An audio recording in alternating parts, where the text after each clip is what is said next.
We'll get started in just a few minutes, folks. We're kind of waiting on a couple more microphones so that everyone in the room can hear the conversation as well as everyone who might be watching via YouTube. Just a few moments.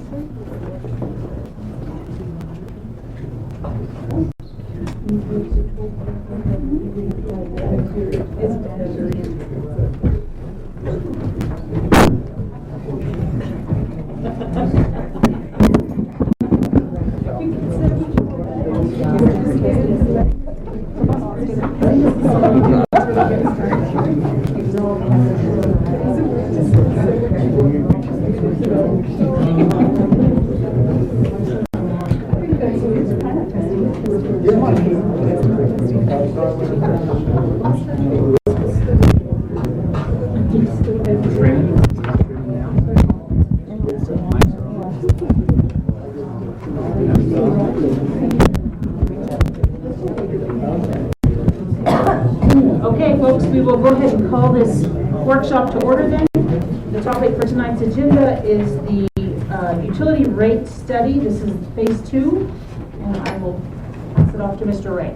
Thanks, Mayor. So what we've done since our last meeting is city staff has worked with Raptelis to put together the results of the cost of service study, pull that together, and then put forth a proposal based on the short-term and long-term fiscal health of each utility.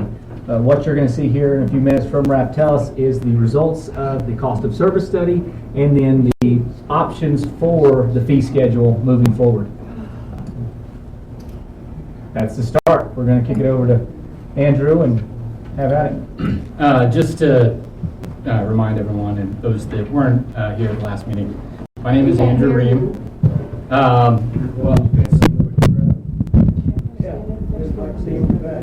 My name is Andrew Ream, and we can move around. I mean, you know, let me know if different setup works better.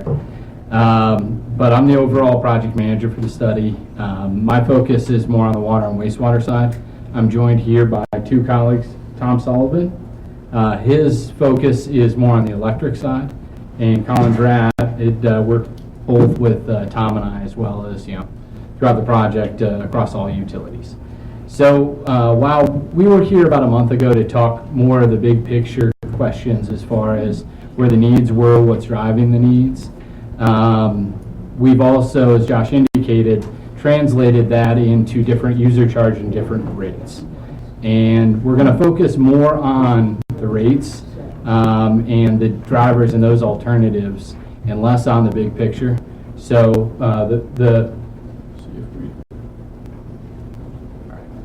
So this is the, you know, and this information was included in the presentation. I know there's handouts as well as copies in front of you. But the agenda really is, and we're going to be covering some of the review or previous information at a pretty high level. Our intent isn't to talk about what we talked about last time. It's just more as a serve as a reminder in terms of the drivers.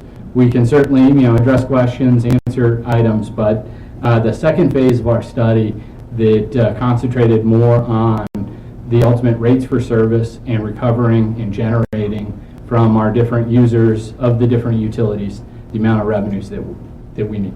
And as Josh indicated, we've got some choices. And so for the water and wastewater utilities, we've prepared 3 different alternatives that annually and over the 5-year period recover the same amount of revenue. The question is how, which charges, and from whom. The third alternative that we prepared is an across-the-board alternative that doesn't change the structure at all. It just translates the additional rate revenue increases into user charges. So we don't do anything with the structure. We just. Why these guys aren't standing up and turning around and speaking to the people? So just a quick explanation. City workshops are educational opportunities, and we on the city commission are being educated the same as you and the public are. We've not seen this information or heard it previously. But don't you understand that the people way back there may not be able to hear you folks up here? if you have your backs turned to us? Really? And certainly, you know, we're flexible. You let us know how you would like us to kind of sit and We can put one in. Why don't we do the podium and a microphone? I mean, all of us won't get on it, but if that's what. Yeah, it makes it. I mean, as each speaker presents. And then, Because I don't know. so podium, maybe, and facing you, the speakers present, but during the roundtable, they're all going to sit down here. And we'll try to speak up. Would that help? No, they should stand up and turn to the people. You can't hear him if he's on the podium? You guys? No, we can, but when we get to discussion time, that will be around the table. You're better. I'm sorry? It's almost like you're ignoring your brother.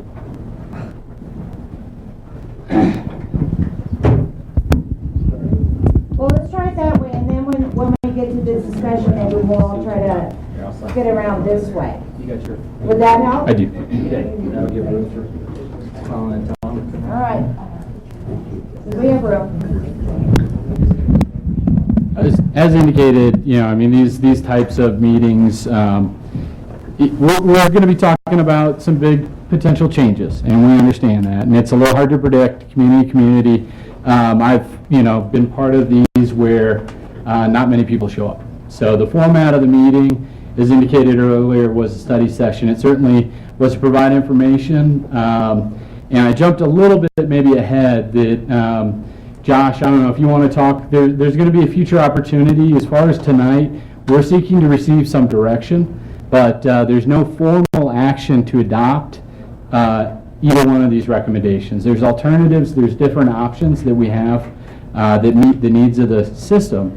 We're going to talk about some of the trade-offs of those, but ultimately, the next major step would be more formal, and I think, public hearing. And we sort of talk about the schedule of that and the date, and some of that's going to, you know, be based a little bit on the discussion we have today.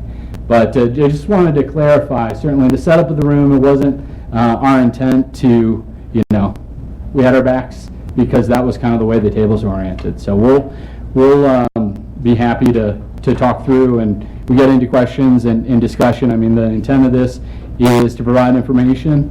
There's a lot of numbers, there's a lot of information. So we're going to, you know, as I said before, steer at a higher level, but ultimately what this means in terms of user charges by year is the end goal.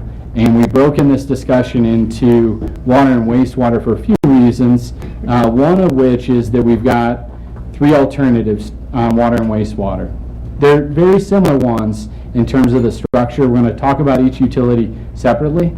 And the third alternative is what I refer to as an across-the-board increase. And I was speaking a minute ago, it maintains all the elements of the existing structure, and it increases the unit prices and the user charges to generate the additional revenue we may need. And so we'll provide impacts on all those. Electric is a single rate structure. So we're going to talk a little bit about it, and overall for most customers, the electric bill is a larger portion of the bill, and it's changing less significantly. It's you know, so we've separated, and we're going to talk each utility, but ultimately for many of the users and many of the people that pay the bill, it's either water and electric or water, wastewater, and electric as the combined bill. So, you know, and certainly get some direction. We can talk about next steps when we get there. But this is our plan, and so I'm going to get to it. Raftellus Financial Consultants, a firm I work for, Colin, and the firm completing the study. We're registered municipal advisors. So we're talking about debt, timing of debt, and this is just to indicate that you know, we're qualified to speak on these topics, but the city should certainly engage those experts that issue debt if and when you go forward with it, debt issues.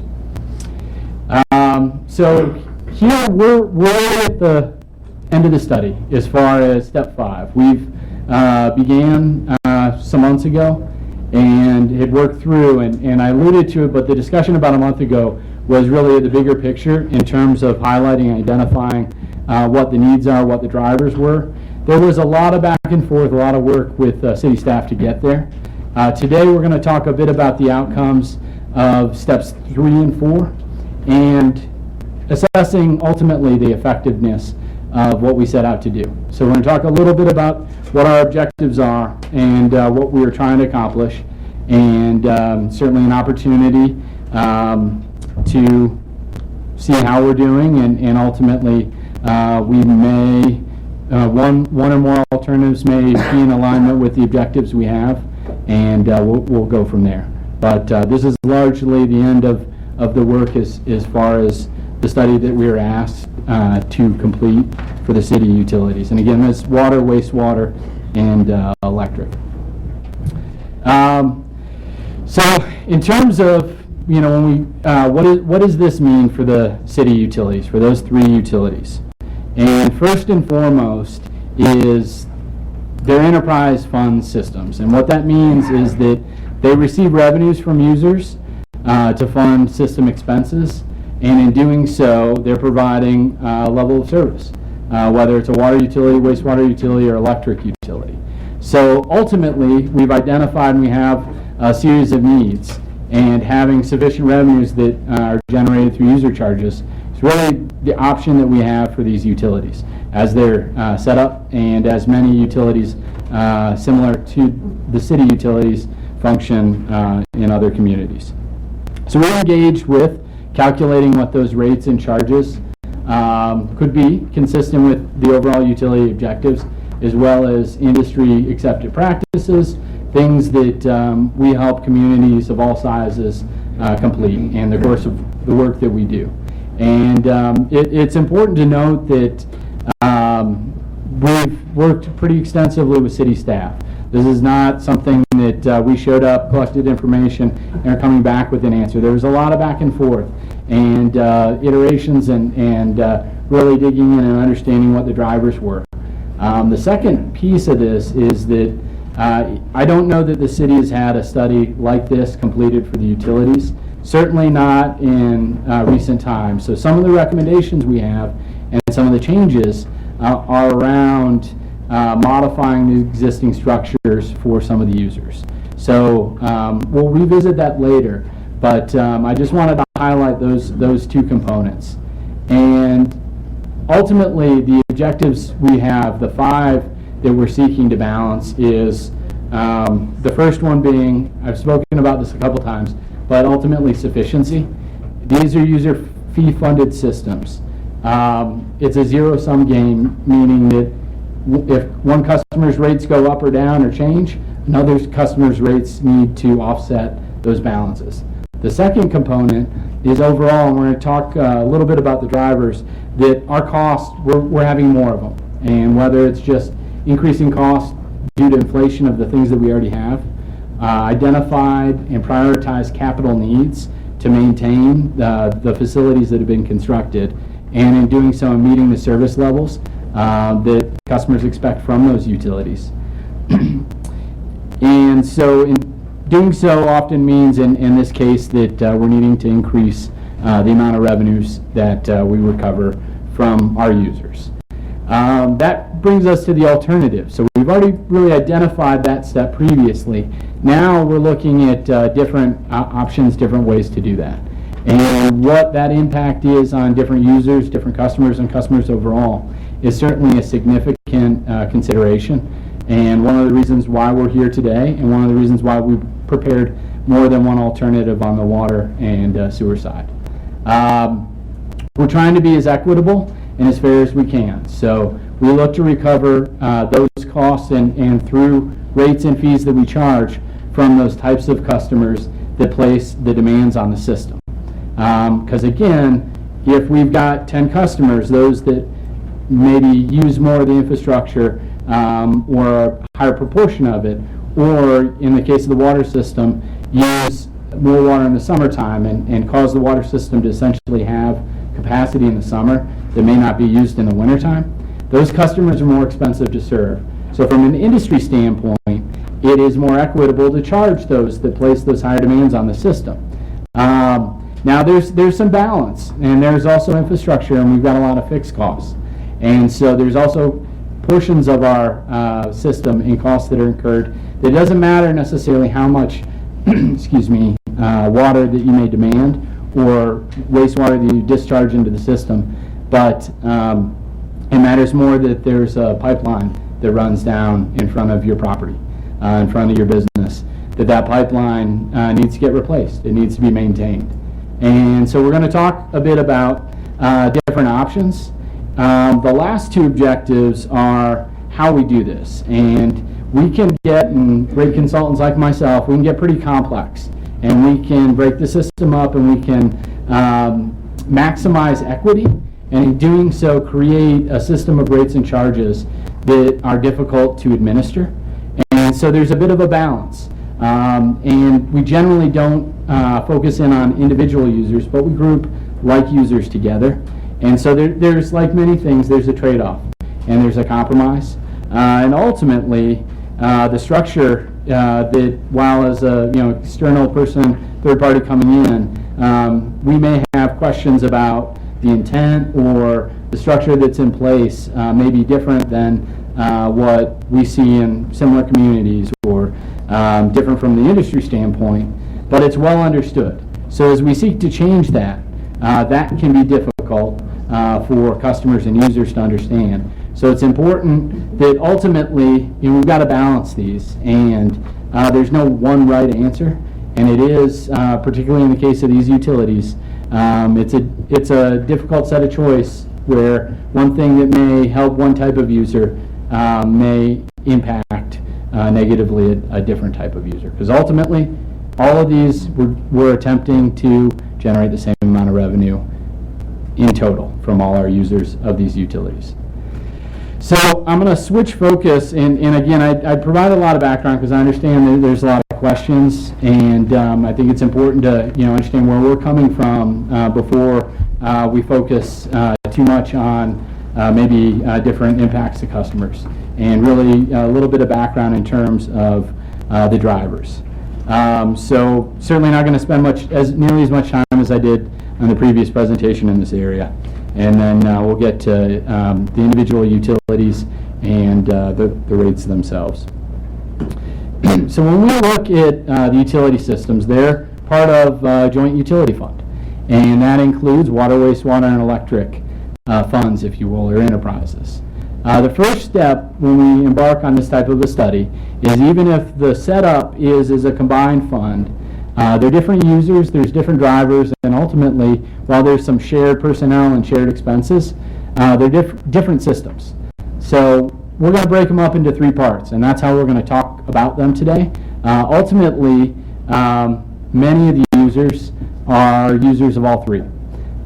So when we talk about this, we look at each individual utility, and this is where the revenue sufficiency comes in.